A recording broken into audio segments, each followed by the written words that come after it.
माझे नाव स्वाती आहे आणि गेल्या महिन्यात माझे लग्न राहुलसोबत झाले होते. माझे सासू-सासरे तर या जगात नव्हते. माझ्या पतीला एक मोठी बहीण होती ज्यांचे नाव शारदाताई होते आणि एक मोठे दीर आणि एक मोठी जाऊबाई होती. मोठ्या दीरांचे नाव प्रकाश होते आणि मोठ्या जाऊबाईंचे नाव उज्ज्वला होते. माझ्या मोठ्या जाऊबाईंना एक 3 महिन्यांचा मुलगा होता. त्यांचे लग्न माझ्या लग्नाच्या 1 वर्षापूर्वी झाले होते. माझ्या मोठ्या नणंदेचे वय अंदाजे 35 वर्षापेक्षा जास्त होते. ऐकले होते की त्यांनीच आपल्या दोन्ही भावांना लहानाचे मोठे केले होते. कारण जेव्हा माझ्या सासू-सासऱ्यांचा मृत्यू झाला तेव्हा माझे पती 2 वर्षाचे होते आणि मोठे दीर 4 वर्षाचे होते आणि शारदाताई 10 वर्षाच्या होत्या. घरात सर्वात मोठ्या असल्यामुळे मातापित्यांच्या मृत्यूनंतर त्यांच्या डोक्यावर घराची सर्व जबाबदारी आली होती. माझे सासरचे लोक खूप चांगले आणि श्रीमंत होते. नणंदबाईसुद्धा खूप चांगल्या स्वभावाच्या होत्या. शारदाताई स्वतः माझ्या घरी राहुलचे स्थळ घेऊन आल्या होत्या. माझ्या घरच्यांना माझ्यासाठी एक संस्कारी आणि शिकलेला मुलगा हवा होता. राहुलमध्ये संस्कारही होते आणि ते खूप जिद्दीने आणि मेहनतीने कामही करायचे. या घरात आल्यानंतर काही दिवस तर सर्व काही अगदी व्यवस्थित चालत राहिले. पण हळूहळू मला समजले की येथे माझी मोठी जाऊबाई राहते. तिचा व्यवहार सर्वांशी खूप वेगळा आहे. शारदाताई अनेकदा ऑफिसला जायच्या. ऑफिसचे काम आपल्या दोन्ही भावांसोबत मिळून मिसळून सांभाळायच्या. सर्व काही छान चालले होते. घरात खूप सारे नोकरही होते. शारदाताईंनी मला सांगितले होते की तुला घराचे कोणतेही काम करण्याची गरज नाही. या घरात काम करण्यासाठी खूप नोकर आहेत. मी अनेकदा माझ्या मोठ्या जाऊबाईंच्या खोलीत त्यांच्याशी गप्पा मारण्यासाठी गेले होते. पण त्यांचा मूड तर नेहमीच खराब असायचा. त्या माझ्याशी कधी सरळ तोंडाने बोलतच नव्हत्या. शारदाताई जेव्हा राहुलसोबत रात्री घरी परत यायच्या तेव्हा मला या घराची मोठी सून म्हणून सर्व दिवसाची विचारपूस करायच्या आणि विचारायच्या की दिवसभर तू काय केलेस? कोणत्याही कामाला हात तर लावला नाहीस ना? मी म्हणायचे की नाही ताई, मी तर फक्त दिवसभर आपल्या खोलीत राहते, आराम करते आणि बोरही होते. राहुल म्हणायचे आमच्या घरात कोणत्याही गोष्टीची कमतरता नाही. तू इच्छित असशील तर घरात कोणतीही ॲक्टिव्हिटी करू शकतेस, पण घराचे कोणतेही काम करायचे नाही. तू या घराची सून आहेस. मला खूप आनंद व्हायचा जेव्हा मला या घरात इतका मान मिळायचा. कधी माझ्या मनात विचार यायचा की शारदाताईंनी आपल्या दोन्ही भावांचे घर बसवले, त्यांनी स्वतः कधी लग्न का नाही केले? मी विचार केला की मला शारदाताईंशी बोलले पाहिजे, कारण अनेकदा त्या कामात व्यस्त असायच्या. एक दिवस मी त्यांच्यासाठी स्वतःच्या हाताने कॉफी बनवून त्यांच्या खोलीत गेले. विचार केला की माझी त्यांच्यासोबत थोडीफार बातचीतही होईल. तसेच उज्ज्वला वहिनी तर माझ्याशी काहीही बोलत नव्हत्या. मी विचार केला की शारदाताईंसोबत थोडा वेळ घालवून येते. मी छानशी कॉफी बनवून त्यासोबत थोडे स्नॅक्स घेऊन शारदाताईंच्या खोलीत गेले. जशी मी खोलीत प्रवेश केला, एक छानसा सुगंध माझ्या नाकाला जाणवला. शारदाताई आरशासमोर उभ्या राहून आपल्या शरीरावर परफ्यूम लावत होत्या. मला सांगितले गेले होते की त्यांचे वय 35 वर्षे किंवा त्यापेक्षाही थोडे जास्त असेल, पण त्यांना पाहून तर असे वाटायचे जणू त्या 40 किंवा 45 वर्षाच्या आहेत. चेहऱ्यावर खूप साऱ्या सुरकुत्या आल्या होत्या. शरीर कमजोर झाले होते, पण तरीही त्यांनी स्वतःला फिट ठेवले होते. त्या दिवस रात्र काम करत राहायच्या, कधी ऑफिसचे तर कधी फॅक्टरीचे. त्यांना पाहून असे वाटायचे जणू त्या 2 मुलांची आई आहेत. राहुल सांगायचे की त्यांना ऑफिसमध्येही सर्व लोक ताई, माऊली म्हणून हाक मारतात. मी पाहिले होते की माझे मोठे दीर आणि मोठी जाऊबाई शारदाताईंचा जास्त आदर करत नव्हते. मी जेव्हा दरवाजावर नॉक नॉक केले तेव्हा पटकन शारदाताईंनी मान वळवून माझ्याकडे पाहिले आणि आपल्या हातातील परफ्यूम ड्रेसिंग टेबलवर ठेवत म्हणाल्या, अरे ये स्वाती, तुला माझ्या खोलीचा दरवाजा नॉक करण्याची कोणतीही गरज नाही. संकोच न बाळगता माझ्या खोलीत कोणत्याही वेळी येऊ शकते. शेवटी तू माझी भावजय आहेस आणि माझ्यासाठी अगदी माझ्या लहान बहिणीसारखी आहेस. शारदाताईंच्या शब्दांनी मी खूप प्रभावित झाले होते. मी म्हटले, ताई, मी माझ्या हाताने तुमच्यासाठी कॉफी बनवून आणली आहे. त्यांनी बेडवर बसत मला बसण्याचा इशारा केला आणि हातात कॉफीचा कप घेऊन थँक्यू म्हटले आणि म्हणाल्या की तू माझ्यासाठी कॉफी का बनवलीस? घरात नोकर आहेत ना? मी हसत म्हटले, ताई, माझ्या लग्नाला 20 दिवस झाले आहेत. या घरात अजूनपर्यंत माझी कोणाशीही चांगली बातचीत होऊ शकली नाही. तुम्हालाही वेळ नसतो. तुम्ही इतक्या शिकलेल्या आहात, इतकी मोठी कंपनी सांभाळत आहात. मला तर हे पाहूनच खूप आश्चर्य वाटते. मी विचार केला, आज मी तुमच्याशी निवांत गप्पा मारेन. राहुल पण ऑफिसचे काम करून थकून भागून झोपून गेले आहेत. बोर होत होते तर विचार केला की तुमच्या खोलीत यावे. त्यांनी सांगितले की हे तर तू खूपच चांगले केलेस. तू स्वतःसाठी कॉफी नाही बनवलीस? मी म्हटले, ताई, मला कॉफी जास्त आवडत नाही. त्यानंतर त्या कॉफीचा घोट घेऊ लागल्या. मी थोडा वेळ थांबून म्हटले, ताई, मी तुम्हाला तुमच्या आयुष्याबद्दल काही विचारू शकते का? त्यांनी माझ्याकडे पाहिले आणि म्हणाल्या की हो, का नाही, विचार. काय विचारू इच्छितेस? तुम्ही तुमचे इतके वय केले, तुम्ही एक वर्किंग वुमन आहात, यशस्वी आहात, तर मग तुम्ही लग्न का नाही केले? तुम्ही तर रूपरंगानेही खूप चांगले आहात, तर काय तुम्ही कोणाला पसंत करत होता की तुमचे लग्न होऊ शकले नाही?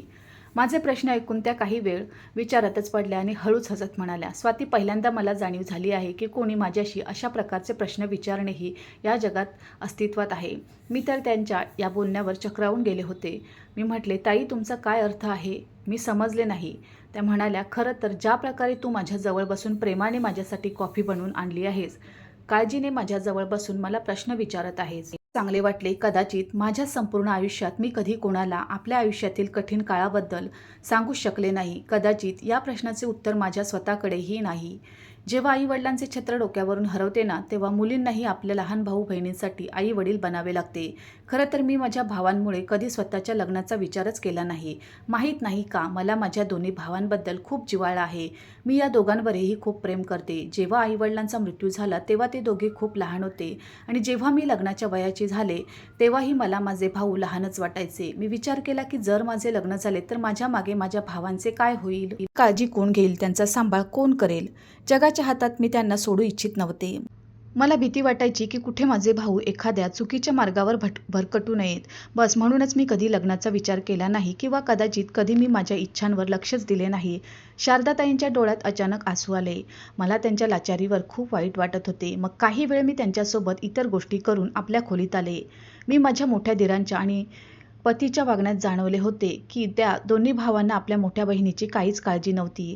माझी मोठी जाऊबाईही आपल्या पतीसोबत शॉपिंगला जायची, फिरायला जायची, डिनरला जायची, पण कधी त्यांनी शारदाताईंना आपल्यासोबत येण्यासाठी म्हटले नव्हते. उलट जेव्हा आम्ही सर्वजण रात्री एकत्र बसून डिनर करायचो तेव्हाही शारदाताईंना कोणी जेवण्यासाठी बोलवायचे नाही. त्या स्वतः आपल्या मर्जीने कोणत्याही वेळी जेवून घ्यायच्या. या घराचे हे रिवाज आणि लोकांचे त्यांना दुर्लक्षित करणे अजिबात आवडले नव्हते. माहीत नाही का, मला शारदाताईंबद्दल एक वेगळीच सहानुभूती वाटू लागली होती. एक संध्याकाळी राहुलने मला ऑफिसमधून फोन केला. मी जसा फोन कानाला लावला तसे ते म्हणाले, स्वाती, लवकर रेडी हो, आज आपण डिनरला जाऊ. त्यांचे बोलणे ऐकून मी खुश झाले होते, पण मग अचानक माझ्या मनात शारदाताईंचा विचार आला. मी थोडी हिचकिचाट दाखवत राहुलला म्हटले की हो, मी तयार होईल, पण माझी इच्छा होती की आपल्यासोबत डिनरला शारदाताईंनीही यावे. तुम्ही त्यांनाही डिनरसाठी बोलावले आहे का? त्यांनी जर नसेल बोलावले तर तुम्ही त्यांना फोन करून सांगून द्या. किती चांगले वाटेल ना, आपण सर्वजण एकत्र डिनर करू. ऐकून अचानकच राहुलला राग आला. ते म्हणाले, तू वेडी झाली आहेस की काय? हे डिनर आम्हा दोघा पती पत्नीच्या मधील आहे. आमच्या लग्नाला 2 महिने होणार आहेत. अजूनपर्यंत मी तुला हनीमूनलाही घेऊन गेलो नाही. मी विचार केला की ऑफिसमध्ये काम जास्त आहे, कुठे फिरायला जाण्यासाठी वेळ मिळत नाहीये, तर तुला डिनरलाच घेऊन जातो. आणि तू आहेस की शारदाताईंना मध्ये घेऊन येत आहेस. शारदाताई तशाही दिवसभर कोणा ना कोणासोबत मीटिंग करत असतात आणि त्यांचे खाणेपिणे चांगले राहते. तू त्यांची काळजी करू नको. रात्री तयार राहा. इतके बोलून त्यांनी पटकन फोन बंद करून टाकला होता आणि पुढे माझे काहीच ऐकले नव्हते. मी उदास झाले होते, पण मग मी विचार केला की आपण नंतर कधी कुठे जाऊ तेव्हा शारदाताईंना घेऊन जाऊ. मोठी जाऊबाई श्रीमंत घरची स्त्री होती आणि मी मिडल क्लास फॅमिलीमधून आले होते. मला राहुलसाठी माझ्या नणंद शारदाताईंनी पसंत केले होते आणि माझ्या मोठ्या दिराचे आणि मोठ्या जाऊबाईंचे लव्ह मॅरेज झाले होते. त्या दोघांनी आपल्या मर्जीने लग्न केले होते. ते दोघे पती पत्नीही आपल्याच आयुष्यात मग्न राहायचे. माझे पतीही अनेकदा आपल्या मोठ्या भावापासून थोडे दूर दूर राहायचे. मी तिन्ही बहीण भावांमध्ये आपापसात तितके प्रेम पाहिले नव्हते जितके सामान्य फॅमिलीमध्ये असते. शारदाताई नक्कीच आपल्या दोन्ही भावांची काळजी करायच्या. त्या जरी आम्हा सर्वांसोबत बसून जेवायच्या नाहीत तरी नोकरांकडून विचारायच्या की त्यांच्या दोन्ही भावांनी आणि भावजयांनी जेवण केले की नाही. ऐकले होते की तिन्ही बहीण भावांचे ऑफिसमध्ये केबिनही वेगवेगळे आहे. माझे पतीही कधी आपल्या बहिणीजवळ 2 क्षण बसणे आणि त्यांच्याशी बोलणे पसंत करत नव्हते. एक दिवस ऑफिसमधून अचानक फोन आला की शारदाताईंची तब्येत बिघडली आहे. त्या चक्कर येऊन ऑफिसमध्ये बेशुद्ध झाल्या. ही बातमी माझ्या मनाला चटका लावून गेली. मी ड्रायव्हरसोबत जशी हॉस्पिटलमध्ये पोहोचले तर पाहिले की तिथे राहुल, माझे मोठे धीर आणि मोठी जाऊबाई यांच्यापैकी कोणीही पोचले नव्हते. हे सर्व पाहून मला वाईट वाटले की अशा कठीण प्रसंगीही ते लोक कसे इतके बिझी असू शकतात. तिथे आल्यावर मला समजले की शारदाताईंना हॉस्पिटलमध्ये त्यांचा मॅनेजर घेऊन आला होता. मला वाटले होते की ताईची किरकोळ तब्येत खराब झाली असेल, पण जेव्हा मी डॉक्टरांना त्यांच्या तब्येतीबद्दल विचारले तेव्हा त्यांनी सांगितले की शारदा मॅडम नाही, प्रॉब्लेम तर खूप काळापासून आहे. त्या अनेकदा आमच्या हॉस्पिटलमधून आपल्या आजाराची ट्रीटमेंट करून गेल्या आहेत. प्रत्येक वेळी आपली ट्रीटमेंट अर्धवट सोडून देतात. यावेळी त्यांना पॅरालिसिसचा धोकादायक अटॅक आला आहे आणि यावेळी त्यांचे अर्धे शरीर लाचार झाले आहे. हे सर्व ऐकून माझ्या मनाला एक वेगळीच वेदना झाली. त्या बिचाऱ्या किती त्रासातून जात होत्या आणि कोणाला त्यांची काहीच काळजी नव्हती. याचा अर्थ असा होता की त्यांची तब्येत आधीही खराब असायची आणि त्यांनी आपल्या तब्येतीबद्दल घरात कोणालाही सांगितले नव्हते. मी लगेच आपल्या बॅगमधून मोबाईल काढला, आपल्या पतीला फोन करून सांगितले की शारदाताईंची तब्येत ठीक नाही आहे. ही गोष्ट जर तुम्हाला माहीत असेलच, मग तुम्ही हॉस्पिटलमध्ये का नाही आलात? ते म्हणाले, आम्हाला ऑफिसमध्ये खूप सारी कामे असतात. स्वाती, येईन हॉस्पिटलमध्येही. तब्येतच तर खराब झाली आहे ताईची, त्यात कोणती मोठी गोष्ट आहे? मी म्हटले, राहुल तुम्हाला लाज वाटली पाहिजे. डॉक्टरांनी सांगितले आहे की त्यांच्या शरीराला पॅरालिसिसचा जोरात अटॅक आला आहे. त्यांची तब्येत खूप बिघडली आहे. त्यांचे अर्धे शरीर लाचार झाले आहे. त्यांचे हात पाय पूर्णपणे काम करत नाही आहेत. मला इथे येऊन 2 तास झाले आहेत आणि कुटुंबातील कोणत्याही सदस्य इथे उपस्थित नाही आहे. माझ्या पतीने सांगितले, तू वेडी झाली आहेस. तुला हॉस्पिटलमध्ये इतक्या लवकर जाण्याची काय गरज होती? मी तिथे ऑलरेडी मॅनेजरला पाठवले आहे. मी म्हटले, अच्छा, तर आपल्या मॅनेजरला पाठवले आहे. तुम्ही स्वतः का इथे हॉस्पिटलमध्ये घेऊन आला नाही त्यांना?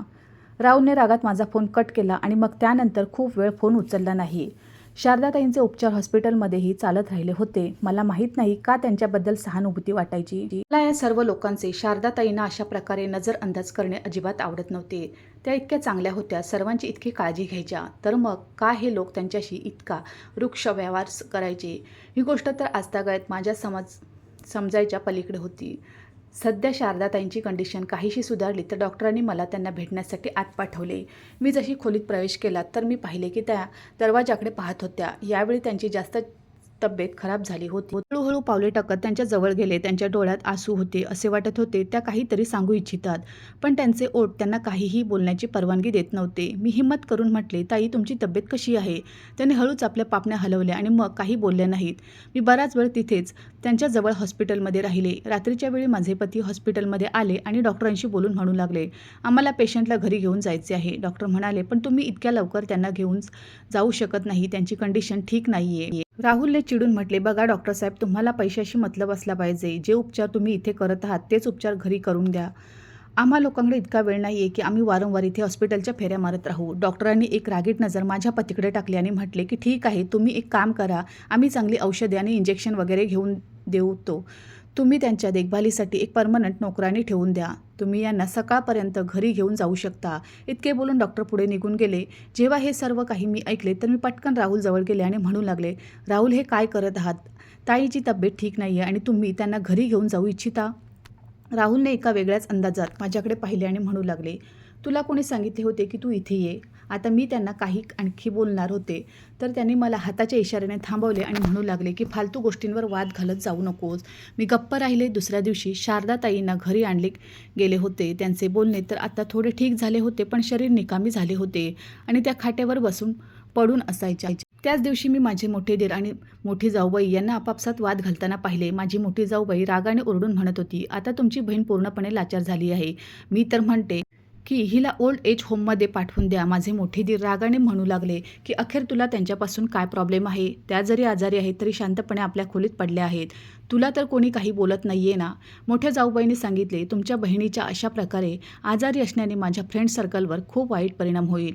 माझ्या फ्रेंड्स प्रत्येक दुसऱ्या तिसऱ्या दिवशी इथे येत असतात. तसेही तुमच्या बहिणीचे वय जास्त झाले आहे. बस, आत्तापर्यंत त्यांनी खूप माहेरावर राज्य केले. आता त्यांना इथून घालवण्याची वेळ आली आहे. माझे मोठे दीर त्यांच्या कोणत्याही बोलण्याचे उत्तर न देता खोलीच्या बाहेर पडून ऑफिसला निघून गेले आणि मी दरवाजावर उभी राहून हे सर्व काही ऐकत होते आणि विचार करत होते की हे जग किती क्रूर आहे.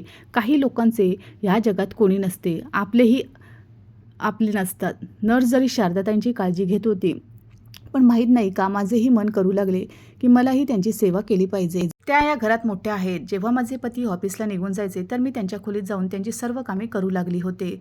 मला हे सर्व करताना पाहून एक दिवस माझी मोठी जाऊबाई मला म्हणू लागली, ऐक मुली, तू हे सर्व काही करत आहेस तर करत राहा, पण ही गोष्ट लक्षात ठेव, मी त्यांचे कोणतेही काम करणार नाही. यांना ओल्ड एज होममध्ये सोडून या, जेणेकरून यांची देखभालही नीट होऊ शकेल.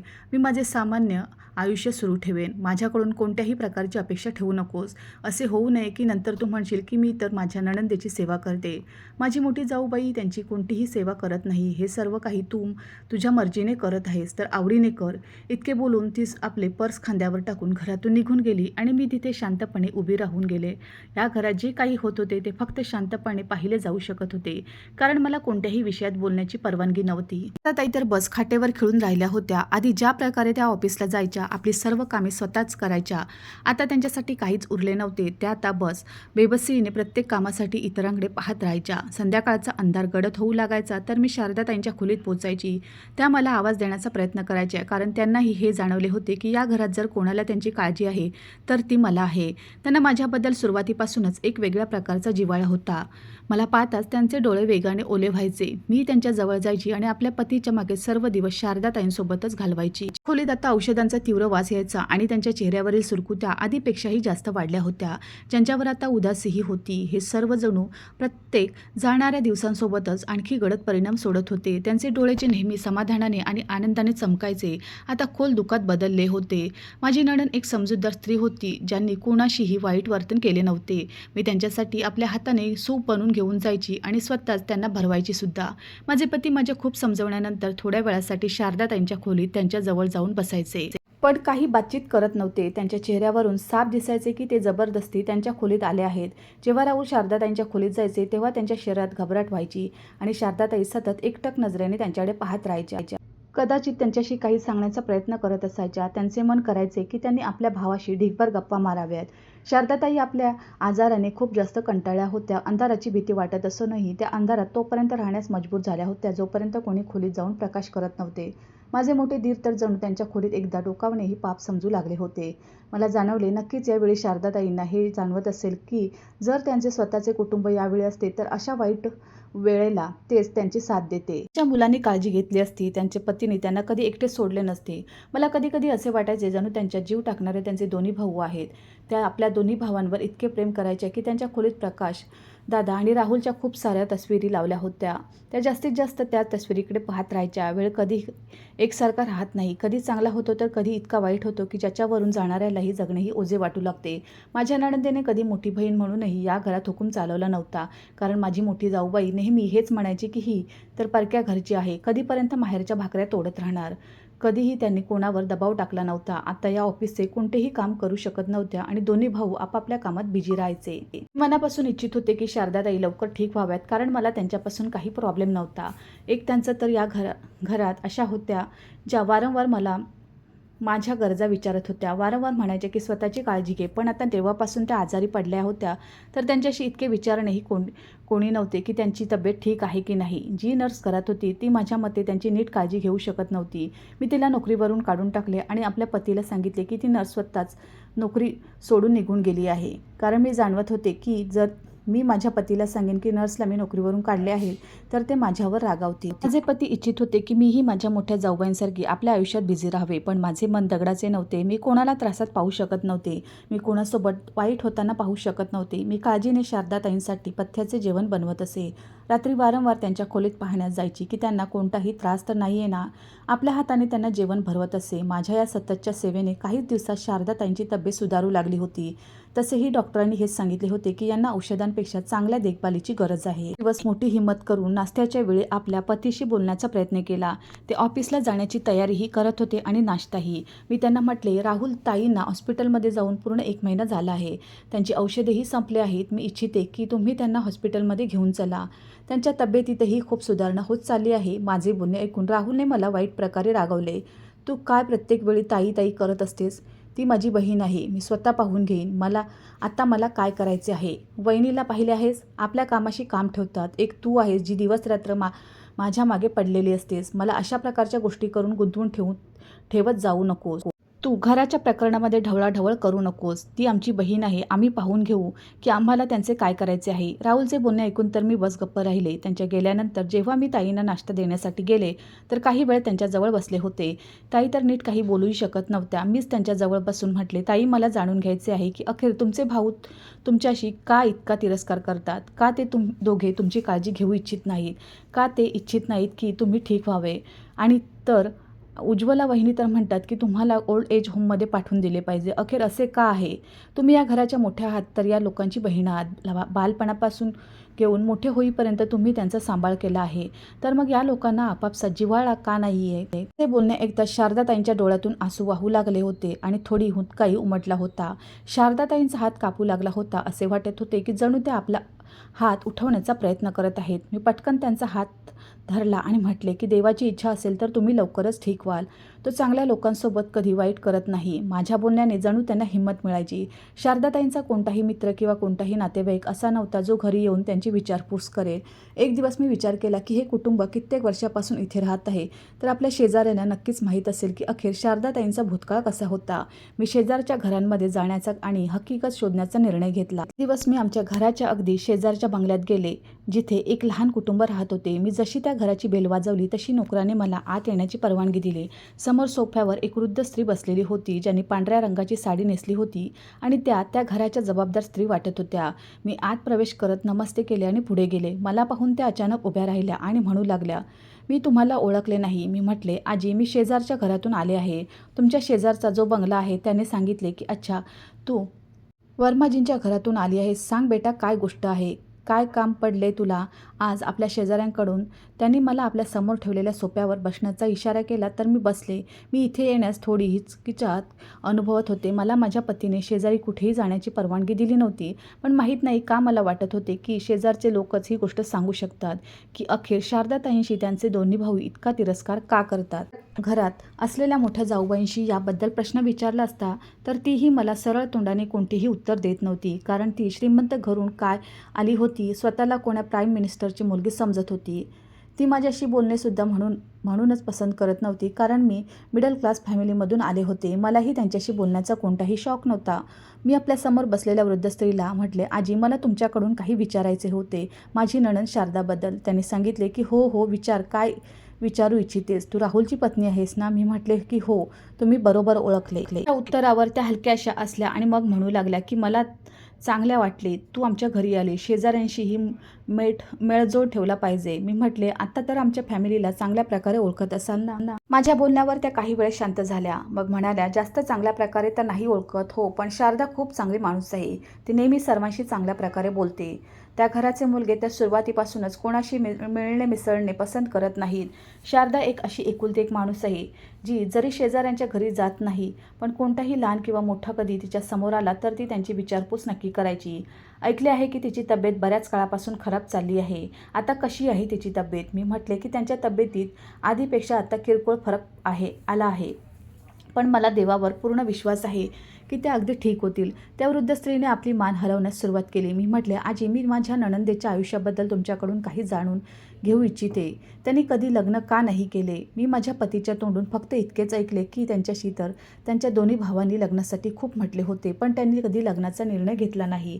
त्या वृद्ध स्त्री, ज्यांचे नाव देवकी होते, त्यांनी सांगितले की हो बेटी, त्या दोन्ही भावांनी तिला लग्नासाठी खूप मनवले होते, पण तिने नेहमी हेच विचार केला की जर तिचे लग्न झाले तर तिच्या भावांचे काय होईल. जेव्हा तुझ्या सासू सासऱ्यांचा मृत्यू झाला तेव्हा ती शिक्षण घेत होती आणि तिचे दोन्ही भाऊही खूप लहान होते. तिने आपले संपूर्ण आयुष्य आपल्या दोन्ही भावांच्या आनंदावर कुर्बान केले. तिला वाटले असते तर स्वतःचे घर वसवू शकत होती. तिने आपल्या वडिलांच्या लहानशा बिझनेसला मोठे केले. तिचे वडील त्याच कंपनीत किरकोळ क्लर्कची नोकरी करत होते, पण जेव्हा मुलगी मोठी झाली आणि तिच्या खांद्यावर दोन्ही भावांची आणि घराची जबाबदारी आली तर तिने आपल्या वडिलांच्या ऑफिसमध्येच नोकरी करण्यास सुरुवात केली आणि तिथेच आपल्या समजूतदारपणाने त्या कंपनीच्या कामाला इतका दुजोरा दिला की कंपनीचा मालक खूप खुश झाला आणि त्याने शारदाला स्वतः आपला कारभार सांभाळण्याची परवानगी दिली आणि सांगितले की आता तूच माझा कारभार सांभाळशील, मला बस माझा प्रॉफिट पाहिजे. शारदा कंपनीच्या मालकाला फायदाही पोचवत राहिली आणि त्यानंतर देवाने तिला इतके यशस्वी बनवले की तिने आपला स्वतःचा कारभारही वेगळा उभा केला. मग काय, शारदाने आपल्या मेहनतीच्या कमाईने खूप काही बनवले. त्याच दरम्यान तिचे खूप सारे स्थळ आले, पण तिने प्रत्येक स्थळाला फक्त आपल्या भावांसाठी नाकारले. तिला वाटायचे की आधी ती आपल्या भावांचे स्वप्न पूर्ण करेल, त्यांना त्यांच्या पायावर उभे करेल, त्यानंतरच स्वतःबद्दल काही विचार करेल. आपल्या भावांची काळजी करता करता तिचे वय इतके जास्त निघून गेले की तिचे स्थळ येणेच बंद झाले. इतके बोलून ती वृद्ध स्त्री शांत झाली होती. मी अजून त्यांच्याशी आणखी प्रश्न करू इच्छित होते. मी म्हटले, याचा अर्थ असा आहे की शारदाताई ज्या कंपनीत काम करतात ती कंपनी त्यांच्या वडिलांची नाही आहे. मला तर वाटायचे की ही कंपनी त्यांच्या वडिलांची आहे आणि हा त्यांचा खानदानी कारभार आहे. समोर बसलेल्या स्त्रीने दीर्घश्वास घेतला आणि मंद हास्यासह सांगितले की नाही बेटी, आम्ही तर इथे वर्षापासून राहत आहोत.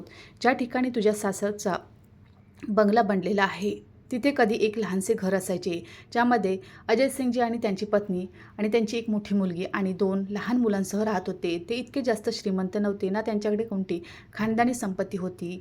हे सर्व काही तर शारदाच्या स्वतःच्या मेहनतीचा परिणाम आहे. मी म्हटले, आजी मला हे जाणून घ्यायचे आहे की अखेर माझे पती आणि माझी मोठी जाऊबाई दोन्हीही शारदाताईंशी तिरस्कार का करतात? इथपर्यंत की माझी मोठी जाऊबाईही त्यांच्याशी तिरस्कार करते. त्या माझ्याकडे पाहून म्हणू लागल्या, तर तू हे जाणून घेण्यासाठी आले आहेस, तर मी तुला सांगून देते की तुझी मोठी जाऊबाई उज्ज्वला खूपच उद्धट स्त्री आहे. शारदा गल्लीमध्ये सर्वात जास्त आमच्या कुटुंबाच्या जवळ असायची. तुझ्या सासरचे आणि आमच्या कुटुंबाचे येणे-जाणे आपापसात खूप होते. पण ज्या दिवसापासून तुझ्या मोठ्या जाऊबाईंचे पाऊल त्या घरात पडले आहे, तेव्हापासून तुझ्या सासरच्यांसोबत आमचे संबंध खूप कमजोर झाले. तुझ्या दोन्ही भावांना आजतागायत हेच वाटत की ज्या कंपनीत ते काम करतात ती कंपनी त्यांच्या वडिलांची आहे किंवा मग त्यांच्या स्वतःच्या मेहनतीचा परिणाम आहे. पण खरी हकीकत तर ही आहे की हे सर्व शारदाच्या मेहनतीचा परिणाम आहे. कधी आपल्या जिभेवर ही गोष्ट घेऊन आली नाही की तिने आपल्या भावांसाठी काय काय केले. पण उज्ज्वला ज्या दिवसापासून या घरात आली आहे, तिने फूट पाडण्यास सुरुवात केली. ती आपल्या पती आणि दिराच्या कानात हेच विष कालवत राहिली की शारदाताईंना सांगा की त्यांनी लग्न करावे आणि लग्न करून आपल्या सासरी निघून जावे. त्यांचा या घरात कोणताही हिस्सा नाही आहे, कोणतीही बरोबरी नाही आहे. मुली माहेरात तोपर्यंत राहतात जोपर्यंत त्या तरुण असतात. तरुण होतात त्यांचे लग्न करून दिले पाहिजे. ती बहीण तर इथल्या ऐशोआरामातून सुटका करून घेऊच इच्छित नाही आहे. ती इथून जात का नाही आहे? तिने कित्येकदा शारदाशी भांडणही केले आणि सांगितले की तू लग्न का करून घेत नाहीस? पण शारदाने नकार दिला की आता माझे वय लग्नाचे राहिले नाही, मी लग्न करणार नाही. दोन्ही भाऊ आपल्या बहिणींवर खूप प्रेम करायचे, तिला आपली आई समजायचे. पण ज्या दिवसापासून उज्ज्वलाने त्या घरात पाऊल ठेवले आहे, ते दोन्ही भाऊ उज्ज्वलाच्या बोलण्यात येऊन शारदाशी तिरस्कार करू लागले. आणि अजूनही ते लोक हेच इच्छितात की एक तर शारदाने शांतपणे त्यांच्या घरातून निघून जावे किंवा मग तिचा मृत्यू व्हावा. कारण त्यांना वाटते की त्यांचे वडील त्यांच्यासाठी खूप सारी मालमत्ता सोडून गेले आहेत, खूप सारा कारभार सोडून गेले आहेत.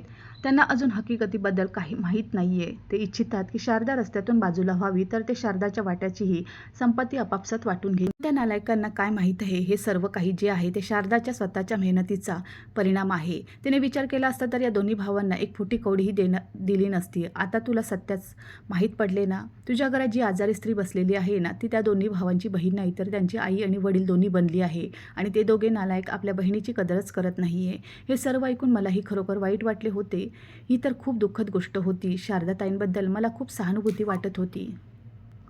मी आजींना म्हटले की तुमचे खूप सारे धन्यवाद, तुम्ही मला खूप सारी इन्फॉर्मेशन दिली आहे. त्यांनी सांगितले, पण तू हे सर्व जाणून काय करशील? काय तुझा पती तुझ्यावर बंदी घालत नाही?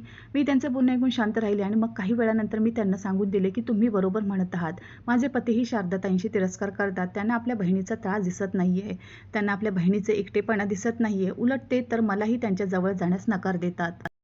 मी मनात ठरवले आहे की मी शारदाताईंची साथ देऊन राहीन आणि त्यांच्या भावांना हे जाणून देईन की त्यांनी आपल्या बहिणीला या आजारात एकटे सोडून खूप मोठी चूक केली आहे. त्यांची बहीण सत्य आणि चांगुलपणाचे जिवंत उदाहरण आहे. त्या म्हणू लागल्या नाही, त्या लोकांना कधी आपल्या बहिणीचे बलिदान दिसले नाही. ते दोन्ही भाऊ पाषाण हृदयी आहेत, त्यांना काही फरक पडणार नाही. मी त्या आजीच्या हातावर हात ठेवला आणि म्हटले की नाही, मी त्या दोघांच्या मनात आपल्या नणंदेसाठी प्रेम जागूनच राहीन. मग काही वेळ आणखी तिथे थांबल्यानंतर मी आपल्या घरी आले. माझी मोठी जाऊबाई अजूनही आपल्या खोलीत होती आणि ज्या दिवसापासून माझी नणंद आजारी पडली होती, त्या दिवसापासून कित्येकदा ती ही गोष्ट आपल्या पतीला सांगून चुकत होती की आपल्या बहिणीला ओल्ड एज होममध्ये सोडून या, इथे त्यांचे कोणतेही काम नाही आहे. पण माझे मोठे दीर हेच म्हणायचे की जर ती तिथे जाऊन मरून गेली तर आपली रेप्युटेशन खूप खराब होईल, कारण तिला शहराचे खूप सारे लोक ओळखतात. मी ठरवले होते की मी या लोकांच्या मनात आपल्या नणंदेसाठी प्रेम जागवूनच राहीन आणि काही करून आपल्या नणंदेला ठीक करून राहीन. मी आपल्या नणंदेच्या खोलीत जायची, त्यांच्यासोबत टाईम स्पेंड करायची, त्यांच्यासाठी जेवण बनवायची, त्यांना आपल्या हाताने भरवायची आणि त्यांच्या ओल्या टॉवेलने त्यांचे संपूर्ण शरीर स्वच्छ करायची. आपल्या हिशोबाने मला त्यांची जितकी साफसफाई करायला पाहिजे होती, मी त्यापेक्षाही वाढून करत होते. त्या हळूहळू इशाऱ्यांमध्ये माझ्याशी बोलायच्या. मला त्यांच्या गोष्टी समजू लागल्या होत्या. मी नोटीस केले होते की जाणाऱ्या वेळेसोबत त्यांची तब्येत तर ठीक होत आहे, सोबतच त्यांच्या डोळ्यात ती चमकही परत येऊन लागली आहे, जी की आधी असायची. त्या माझ्याशी बोलू लागल्या होत्या आणि बोलता बोलता त्या प्रत्येक वेळी आपल्या भावांबद्दल विचारायच्या की ते दोघे माझ्याकडे मला भेटण्यासाठी का येत नाहीत. एक दिवस मी शारदाताईंना म्हटले, ते दोघे तुमच्या जागी कारभार सांभाळत आहेत, तर त्यांना वेळ नाही आहे. मीच त्यांना सांगितले आहे की त्यांनी तुमच्या खोलीत जास्त येऊ नये. मी इच्छिते की मी माझ्या हिशोबाने तुम्हाला पूर्णपणे ठीक करून द्यावे आणि मग तुम्ही जेव्हा त्यांच्या समोर जाल तर त्या लोकांना सरप्राईज मिळेल. मग ते लोक किती खुश होतील. माझे बोलणे ऐकून शारदाताईंच्या डोळ्यात आसू आले होते. त्यांनी इशाऱ्याने सांगितले, तू खोटे बोलत आहेस. मी जाणत होते की मी खोटे बोलत आहे, पण मी त्यांच्या मनात त्यांच्या भावांविरुद्ध तिरस्कार भरू इच्छित नव्हते. मी इच्छित होते की त्यांना ते हे जाणवावे की त्यांचे भाऊ त्यांची किती काळजी करतात आणि लवकरात लवकर इच्छितात की त्यांची बहीण ठीक व्हावी. शारदाताईंना पॅरालिसिस होऊन 3 महिने झाले होते आणि गेल्या 3 महिन्यापासून सतत त्या आपल्या खाटेवर होत्या. या दरम्यान त्यांच्या दोन्ही भावांपैकी कोणीही त्यांना खोलीत भेटण्यासाठी आले नव्हते, तर माझे बोलणे त्यांच्या मनावर परिणाम करू शकले नव्हते. उलट त्यांच्या मनाला दुःखी करून गेले होते. दिवस जात होते. मी राहुलशी बोलण्याचा प्रयत्न करायची की प्लीज आपल्या बहिणीची काळजी घ्या, पण ते प्रत्येक वेळच्या सारखे मला रागवायचे. एक दिवस मी आपल्या पतीशी फायनली बोलण्याचा निर्णय घेतला होता. मी इच्छित होते की मी त्यांना सर्व सच सांगून द्यावे, कारण ते दोन्ही भाऊ या गैरसमजात जगत होते की ही सर्व मालमत्ता त्यांचे वडील त्यांच्यासाठी सोडून गेले आहेत. माझ्या मोठ्या जाऊबाईंनी त्या दोन्ही भावांच्या मनात जे विष त्यांच्या स्वतःच्या बहिणीसाठी भरले होते ते इतक्या सहजतेने त्यांच्या मनातून निघणारे नव्हते. मला आधी आपल्या पतीला ताब्यात करायचे होते. मी निर्णय घेतला होता की आज संध्याकाळी जेव्हा ते ऑफिसमधून घरी परत येतील तर मी त्यांच्याशी बोलेन नक्की, आणि जर त्यांना माझ्या बोलण्यावर विश्वास होणार नाही तर ते ऑफिसमध्ये जाऊन सर्व इन्फॉर्मेशन काढू शकतात, कारण शेजारच्या आजीने तर मला हेच सांगितले होते. आणि त्या कधी या घरासाठी फक्त शेजारीच नाही तर शेजारच्यापेक्षाही खूप जास्त वाढून असायच्या. पण त्याच संध्याकाळी एक असा अपघात झाला ज्याने आम्हा सर्वांच्या मनाला थरकावून सोडले होते. जशी मी संध्याकाळी औषध देण्यासाठी शारदाताईंच्या खोलीत प्रवेश केला तर मी पाहिले की ती आपल्या खोलीत नाहीये. हे सर्व पाहून मी थक्क झाले. माझे डोळे फाटले की शारदाताई अखेर कुठे आहे. त्या तर नीट चालूही शकत नव्हत्या, तर मग त्या कुठे गेल्या. मी त्यांना संपूर्ण खोली शोधून काढले. नोकरांनाही सांगितले की होते की त्यांनी शारदाताईंना शोधावे. होऊ शकते की त्या घराच्या दुसऱ्या खोलीत गेल्या असतील, पण असे काहीही झाले नव्हते. शारदाताई संपूर्ण घरात कुठेही नव्हत्या आणि मी त्यावेळी घरात एकटी होते. माझी मोठी जाऊबाई आपल्या माहेरी गेली होती आणि दोन्ही भाऊ ऑफिसमध्ये होते. घरात माझ्याशिवाय फक्त नोकर होते जे शारदाताईंना शोधण्यात माझी मदत करत होते. मला तर घाम सुटले होते, पण शारदाताई मला कुठेही मिळत नव्हत्या. खोलीत त्यांचा मोबाईलही होता. मी वेड्यासारखी त्यांना शोधत होतो. त्यांच्या मोबाईलवरूनही मला काही साध्य झाले नाही. पण जशी माझी नजर साईड टेबलवर ठेवलेल्या फोटो फ्रेमवर गेली, ज्याच्याकडून राहुल आणि माझ्या मोठ्या दीराचा फोटो होता, त्या फोटो फ्रेमच्या खाली एक व्हाईट पेपर ठेवलेला होता जो पंख्याच्या हवेने हलत होता. मी जशी फोटो फ्रेम बाजूला करून कागद आपल्या हातात घेतला आणि त्याला उघडून पाहिले तर त्यामध्ये लिहिलेले शब्द वाचून माझ्या पायाखालची जमीनच सरकली होती. त्यामध्ये लिहिलेले होते, मी नेहमीसाठी जात आहे ओल्ड एज होम, कारण उज्ज्वला हेच इच्छिते आणि माझे दोन्ही भाऊही कदाचित हेच इच्छितात. मी तुम्हा लोकांचे आयुष्य खराब करू इच्छित नाही. मला माहीत नाही की हे पत्र आधी कोणाच्या हातात लागेल, पण मी इतके नक्कीच जाणते की माझ्या तिथून गायब होण्याने माझ्या दोन्ही भावांना शांतता मिळेल. मी आपल्या कपाटात कागदपत्रे ठेवली आहेत. तिथे निळ्या रंगाची फाईल ठेवलेली आहे. त्यामध्ये मृत्यूपत्र आहे. मी आपली सर्व प्रॉपर्टी आपल्या दोन्ही भावांना देऊन दिली आहे. मला यामधून काहीही नकोय. देवाचे दिलेले माझ्याकडे सर्व काही होते, पण माझे आपले नव्हते. मला ही संपत्ती नकोय जी माझ्या पासून दूर करून देईल. मी आपल्या दोन्ही भावांवर खूप प्रेम करत होते. मी कधी त्यांचे वाईट इच्छिले नाही. मी त्यांना आयुष्यातील प्रत्येक आनंद दिला. कदाचित मी हे विसरले होते की मला त्यांना हेही शिकवायला पाहिजे होते की त्यांची एक मोठी बहीणही आहे जी त्यांच्यासाठी आई समान आहे. मी त्या दोघांच्या आनंदासाठी काही करू शकते. मी जरी या बंद खोलीत आजारी पडलेली होते, लाचार पडलेली होते, पण मला घराच्या सदस्यांची प्रत्येक खबर आणि प्रत्येक नियतबद्दल माहीत होते. या घरात जर कोणी माझी साथ दिली आहे तर माझी काळजी घेतली आहे तर ती आहे स्वाती. तिचे उपकार संपूर्ण आयुष्य विसरणार नाही. तिच्याशी माझा इतका जवळचा संबंध तर नव्हता, पण तरीही तिने मला खूप साथ दिली. मला ठीक करण्यात तिचाच हात आहे. मी ओल्ड एज होममध्ये आले आहे आणि आपले सर्व काही आपल्या दोन्ही भावांमध्ये बरोबर वाटून दिले आहे. ते लोक खूप खुश आहेत आणि आपले आयुष्य पुढे वाढवत आहेत. मला शोधू नका. हे पत्र वाचून माझ्या डोळ्यात अश्रू आले होते आणि मी त्याला आपल्या हातात घेऊन जमिनीवर बसून ढसाढसा रडू लागले होते आणि स्वतःशीच म्हणू लागले होते की ताई, तुम्ही का निघून गेलात? तुम्हाला एक वेळ माझ्यावर विश्वास तर करायला पाहिजे होता. मी बराच वेळ त्या खोलीतच राहिले होते. जेव्हा रात्र झाली तेव्हा मला माझे मोठे दीर आणि पती आल्याची खबर झाली. त्या दोघांना सांगितले की शारदाताई आपल्या मर्जीने ओल्ड एज होममध्ये शिफ्ट झाल्या आहेत आणि सोबतच तुम्हा दोघा भावांसाठी एक भेटवस्तूही सोडून गेल्या आहेत. त्यांच्या कपाटात कागदपत्रे आहेत. त्या आपली सर्व मालमत्ता तुम्हा दोघा भावांच्या मध्ये वाटून निघून गेल्या. ही बातमी ऐकताच दोन्ही भाऊ खुश झाले होते. एकमेकांच्या चेहऱ्याकडे पाहून म्हणू लागले की हे तर खूप चांगलेच झाले. त्या स्वतःच इथून निघून गेल्या. आता कोणी आम्हाला काही म्हणणार नाही की आम्ही त्यांना घरातून काढले होते. त्या आपल्या मर्जीने गेल्या आहेत आणि अखेर आम्ही कधीपर्यंत त्यांची सेवा करू शकत होतो? आमच्याकडून जितके होत होते आम्ही त्यांच्यासाठी करत होतो. अखेर आमचेही बिझी लाईफ आहे. आम्ही एका आजारी स्त्रीची साथ कधीपर्यंत देऊ शकतो. माझे मोठे दीर तर आनंदाच्या भरात पटकन त्यांच्या खोलीत गेले आणि कपाटातून ते कागदपत्रे काढून आणले, ज्याच्यावर मृत्यूपत्र लिहिलेलं होतं. त्या दोघांना पाहून मला बहीण भावाच्या नात्यावर लाज वाटत होती. जसे माझ्या मोठ्या दिरांनी कागदपत्रे उघडून पाहिले आणि मृत्यूपत्र वाचले तर त्यांचे होश उडाले. त्यांनी माझ्या पतीलाही मृत्यूपत्र मोठ्या आवाजात वाचून दाखवले. त्यांच्या हिशोबाने त्यांच्यासमोर हे सत्य आले होते की हे सर्व काही त्यांचे वडील त्यांच्यासाठी सोडून गेले नाहीत. त्यांच्यासाठी ही एक विचित्र आणि त्रासदायक समस्या होती. पण मी तिथे उपस्थित होते. मी जी काही सर्व जाणत होते. मी त्या दोन्ही भावांना सांगून दिले की हे सर्व काही तुमची संपत्ती नाही, हे सर्व काही शारदाताईंच्या स्वतःच्या मेहनतीचा परिणाम आहे. प्रत्येक माणूस आपल्या वाईट वेळेत वाहून घेतो की कोण आपले आहे आणि कोण परके आहे. तुम्हा दोघांच्या खातीर त्यांनी काय काय नाही केले, आपले संपूर्ण आयुष्य दावेवर लावले आणि तुम्हा लोकांनी काय केले. आपल्या बहिणीच्या आजारात कधी त्यांची विचारपूस करण्यासाठी त्यांच्या खोलीपर्यंतही गेले नाही, कारण तुमच्याकडे इतका वेळच नव्हता. तुम्ही लोक तर स्वतः इच्छित होता की शारदाताई रस्त्यातून बाजूला व्हाव्यात. तुम्हा लोकांना खूप खूप मुबारक असो. तुम्हाला तुमची मालमत्ता मिळाली आहे, ती मालमत्ता जी तुमची खानदानी मालमत्ता नाही आहे, उलट तुमच्या बहिणीच्या त्यागाची निशाणी आहे, रक्ताघामाची कमाई आहे. माझे मोठे दीर म्हणू लागले, तर यामध्ये कोणती मोठी गोष्ट आहे? शारदा फक्त ऑफिस ड्युटी देण्यासाठी जात होती, सर्व काम तर आम्हा दोघा भावांच्या डोक्यावर होते ना. राहुल म्हणू लागले की हो स्वाती, दादा बरोबर म्हणत आहे. मी म्हटले नाही, त्यांनी संपूर्ण आयुष्य खूप मेहनत केली, तेव्हा जाऊन तुम्हा लोकांना हा बनवलेला कारभार मिळाला. जर तुम्ही लोकांनी झाडाची फळे खाल्ली आहेत तर त्या झाडात बीज टाकणारी तुमची स्वतःची बहीण होती. बीज न पेरता झाड न उगवता तुम्ही फक्त त्या झाडाची फळे खाल्ली आणि त्यासाठी कोणतीही मेहनत नाही केली. माझे बोलणे ऐकून दोन्ही भाऊ शर्मिंद झाले होते. त्या दोघांच्या डोळ्यात शर्मिंदगी साफ दिसत होती. मग मी शारदाताईंच्या हाताचे लिहिलेले ते लेटर त्या दोघांना दिले, ज्याला वाचून त्यांची शर्मिंदगी आणखीनच जास्त वाढली होती. त्या दोघांना त्यांच्या परिस्थितीवर सोडून आपल्या खोलीत आले होते आणि वाईट प्रकारे रडत होते. थोडाच वेळ झाला होता जेव्हा एक नोकराणी, ज्यांचे नाव पूजा होते, ती पाण्याचे ग्लास हातात घेऊन माझ्या खोलीत आली आणि माझ्याकडे वाढवत म्हणू लागली, वहिनी, तुम्ही दोघा भावांना काय छान ऐकवले आहे. त्या दोघांनी कधी आपल्या बहिणीचा कदर केली नाही. घराच्या सर्व नोकरांना चांगले वाटायचे जेव्हा तुम्ही शारदाताईंची काळजी घ्यायचा.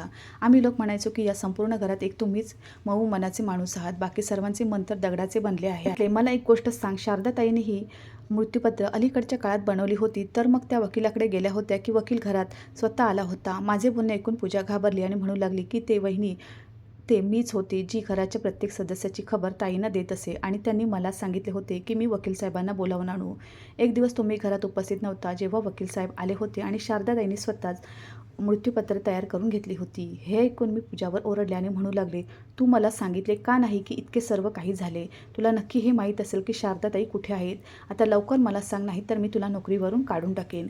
पूजा म्हणू लागली की नाही वहिनी, मला हे नाही माहीत की त्या कुठे गेल्या आहेत. उलट मला तर हेही माहीत नाही की मृत्यूपत्र तयार केल्यानंतर त्या इथून निघून जातील. मी म्हटले, तू खोटे बोलत आहेत, खरंच सांग, नाही तर तुझी खैर नाही. पूजा रडू लागली आणि हात जोडून म्हणू लागली, वहिनी, जे काही खरे होते ते तुम्हाला सांगून दिले. मला खरोखर माहीत नाही त्या कुठे गेल्या आहेत. मला आठवले त्यांनी पत्रावर लिहिले होते की त्या एका ओल्ड एज होममध्ये गेल्या आहेत. मी पटकन त्यांच्या मॅनेजरला फोन केला आणि म्हटले, त्या जितक्याही ओल्ड एज होममध्ये ट्रस्ट देतात, मला तिथला ॲड्रेस द्या, कारण मी जाणत होते की त्या नक्कीच तिथे गेल्या असतील जिथे त्यांचा पैसा दान केला जातो. मॅनेजरने मला 4-5 ठिकाणचा पत्ता दिला होता आणि मी एका ठिकाणी गेल्यानंतर जेव्हा दुसऱ्या ओल्ड एज होममध्ये पोचले तर तिथे गेल्यानंतर मला माहीत पडले की शारदाताई तिथेच उपस्थित होत्या. मी जेव्हा त्यांच्याशी तिथे थेट भेट घेतली तर ते पाहून माझे होश उडाले होते की त्या आपल्या पायावर उभ्या होत्या आणि अगदी सही सलामत होत्या. मला आनंद झाला होता की देवाने त्यांना ठीक केले. त्यांना पाहताच मी पटकन त्यांच्या गळ्यात पडले आणि त्यांच्याशी बिलगून म्हणू लागले, ताई, तुम्ही का घर सोडून इथे आलात? मी सर्व काही ठीक करून दिले असते ना. त्यांनी हसत माझ्या खांद्यावर हात ठेवला आणि म्हणू लागल्या, तू आधीच माझ्यासाठी खूप काही करून चुकली आहे स्वाती. आता मी इच्छिते की तू राहुलसोबत आपले आयुष्य पुढे वाढवावे. तुझाही माझ्यावर खूप ध्यान होता. तुझ्या सेवेने तर मी कधीची ठीक झाली होती, पण जोपर्यंत मृत्यूपत्र बनवून तयार झाली नाही तोपर्यंत मी माझी हकीकत तुझ्यासमोर उघडू शकत नव्हते आणि ना तोपर्यंत मी तिथून परत इथे येऊ शकत नव्हते. स्वाती, मी आता कधी तिथे परत येणार नाही. माझ्या दोन्ही भावांच्या खातीर मी आपले आयुष्य त्यागले आणि आता मी या वृद्ध लोकांसोबत आपले जीवन घालवू इच्छिते आणि एक ओल्ड एज होम आम्हा लोकांसाठी बनवू इच्छिते, जिथे फक्त वृद्ध आई वडील नाही तर अशा बहिणी आणि असे भाऊही राहायला पाहिजे जे आपल्या बहीण भावाच्या हातून जलील झाले असतील. मी अशा लोकांना तिथे ठेवू इच्छिते ज्यांना आपल्या नात्यांकडून कोणतीही उमेद नसेल. तू मला पुढे कधी भेटायला येऊ नकोस आणि मी माझ्या भावांना माफ करून चुकली आहे. जर त्यांना कधी माझ्या माफीची गरज असेल तर त्यांना सांगून दे की मी त्यांना बहीण बनून नाही तर आई बनून माफ केले आहे. पुढे शारदाताईंनी मला काही बोलू दिले नाही आणि तिथून जाण्यास सांगितले. मी परत आले आणि या घरात विरक्ती पसरली. माझी मोठी जाऊबाई नेहमीप्रमाणे आपल्या आयुष्यात व्यस्त राहिली. माझे पती आणि मोठे दीर नेहमीप्रमाणे आपल्या कारभारात व्यस्त राहिले. त्यांना वेळेच्या हिशोबाने आपल्या बहिणीच्या जाण्याची थोडीशी शर्मिंदगी जाणवली तर होती, पण मग मालमत्ता आपल्या नावावर झाल्याचा आनंदही होता. हळूहळू वेळ निघून गेला. मी कधी शारदाताईंना पुन्हा भेटायला गेले नाही, पण मी आपल्या डोळ्यासमोर आपल्या आयुष्यात हा धडा नक्कीच घेतला की आपल्यांची कदर न करणाऱ्या लोकांना देव याच आयुष्यात फळ देतो. माझ्या पतीचा एक दिवस इतका धोकादायक ॲक्सिडेंट झाला की डॉक्टरांनी बोलून दिले की ते कधी वडील बनू शकत नाही. माझी मोठी जाऊबाई, जिच्या लाभाच्या हवेसेला कोणतीही मर्यादा नव्हती, सर्व मालमत्ता आपल्या पतीच्या नावावर असूनही त्यांना आपल्या पतीची साथ आता वाईट वाटू लागली होती आणि त्यांनी आपल्या पतीकडून डिवोर्स घेऊन कोणत्याही दुसऱ्या आणि जास्त श्रीमंत माणसाशी लग्न केले. मी हे सर्व आपल्या डोळ्यासमोरून पाहत राहिले, पण कोणाशी काही बोलू शकले नाही, कारण मी सर्वांच्या मनाची कंडिशन खूप चांगल्या प्रकारे समजत होते. माझे मोठे दीर तर आता चुकीच्या कामात पडले आहेत. पत्नीच्या गेल्यानंतर नशेमध्ये चूर राहतात आणि माझे पती आपल्या आयुष्यात सर्व संपत्ती मालमत्ता असूनही देवाच्या उघड्या संपत्तीपासून दूर आहेत. जाणाऱ्या वेळेसोबत त्यांना मुलाची तळमळ होत चालली आहे आणि ते प्रत्येक वेळी माझ्याशी हेच म्हणतात की मला आपले कुटुंब बनवायचे आहे, मला मूल पाहिजे, पण मी काय करू? मी वडील बनू शकत नाही. तेव्हा मी आपल्या पतीच्या डोळ्यात डोके टाकून म्हटले, देवाने तुमच्यासोबत अगदी बरोबर केले आहे. तुम्हाला नात्यांची कदर नाही आहे. ज्या माणसाने आपल्या बहिणीची कदर नाही केली, ज्यांना तिने आई बनून पाळले, तो आपल्या मुलाची कदर काय करणार? तुम्ही तुमच्या बहिणीसोबत जे केलं तेच मूल तुमच्यासोबत तसेच करेल. माझे बोलणे ऐकून माझा तो पती, जो नेहमी माझ्या तोंडून आपल्या बहिणीच्या सहानुभूतीचे शब्द ऐकून आगपापड करायचा, आज अगदी शांत होता आणि मग जाणाऱ्या दिवसांसोबत त्याची शर्मिंदगी आपल्या ताईसाठी वाढत चालली होती. एक दिवस त्यांनी मला प्रश्न केला, काय तू हे सर्व काही आधीपासून जाणत होतीस? मी म्हटले, मी सर्व काही आधीपासून जाणत होते, पण मी कधी तुम्हाला काही सांगितले नाही, कारण ताईने माझ्याशी सांगितले होते, देव चांगल्या लोकांसोबत नेहमी चांगले करतो आणि वाईट लोकांना त्यांच्या वाईट कर्माचा परिणाम या जगातच देतो. तुम्ही तुमचे वाईट कर्म भोगत आहात. तेव्हाच माझे पती माझ्या पाया पडले आणि ढसाढसा रडू लागले. म्हणू लागले, स्वाती, तू अगदी बरोबर म्हणत आहे. वेळेवर मला तुझे बोलणे कधी समजले नाही. संपत्तीची पट्टी माझ्या डोळ्यांसमोर बांधलेली होती. मी कधी हा विचार नाही केला की मी संपत्तीपेक्षाही वाढून आपले जवळचे नाते असतात. काय तू जाणतेस की ताई कुठे आहेत? मला ताईंना भेटायचे आहे. मी म्हटले, तुम्ही हे का समजून घेत नाही की तुमची ताई या जगात नाही आहे? कारण त्यांच्या आजारी पडल्यानंतर तर कधी तुम्ही त्यांना वळूनसुद्धा पाहिले नाही. ते माझ्या पायांना आणखी जास्त मजबूतीने पकडून रडू लागले आणि म्हणू लागले की असे म्हणू नकोस. मला माझ्या चुकीची जाणीव झाली. मला माफ कर. मी ताईच्या समोर जाऊन त्यांच्याकडून माफी मागू इच्छितो. माझे पती आता प्रत्येक रोज माझ्या पुढे रडायचे, गयावया करायचे आणि शारदाताईंना भेटण्याची रिक्वेस्ट करायचे. मी जाणत होते की शारदाताई जिथे आहेत तिथे त्या खूप खुश आहेत, कारण या घरात तर त्यांची कोणतीही कदर नव्हती. पण माझ्या पतीची लाचारी, त्यांचे आसू आणि त्यांच्या शर्मिंदगीने मला इतके जास्त बेबस आणि लाचार केले होते की मी त्यांना तिथे शारदाताईंशी भेटवण्यासाठी घेऊन गेले. शारदाताईंच्या गळ्यात पडून ते ढसाढसा रडले होते आणि त्यांनी त्यांच्याकडून माफी मागितली होती. ताईंनी त्यांना आधीच माफ केले होते, पण त्यांनी घरी येण्यास साफ नकार दिला आणि सांगितले, मी आता कधी घरी येणार नाही. ते घर माझे नाही आहे, ते घर तुम्हा लोकांचे आहे. जेव्हा मी सर्व काही तुम्हा लोकांच्या खातीर केले, तर मग मी ते घरही तुम्हा लोकांच्या खातीर तुम्हाला देऊन चुकले आहे. मला काहीही नको आहे, बस मला माझ्या भावांचा आनंद पाहिजे. शारदाताई आमच्यासोबत परत आल्या नाहीत, पण माझ्या पतीचा घमंड, त्यांच्या संपत्तीचा लाभ आणि आपल्या बहिणीप्रती त्यांच्या मनातील तिरस्कार नक्कीच संपला होता. ते जरी आपल्या बहिणीला कधी घरी आणू शकले नाहीत, पण स्वतः आपल्या बहिणीला ओल्ड एज होममध्ये भेटायला नक्कीच जातात. हाच हाल माझ्या मोठ्या दिराचाही आहे. त्यांनीही वेळेसोबत आपली चूक रिअलाईज झाली आणि त्यांनीही ताईकडून माफी मागितली. ते दोन्ही भाऊ आजतागायत आपल्या बहिणीकडून माफी मागत आहेत.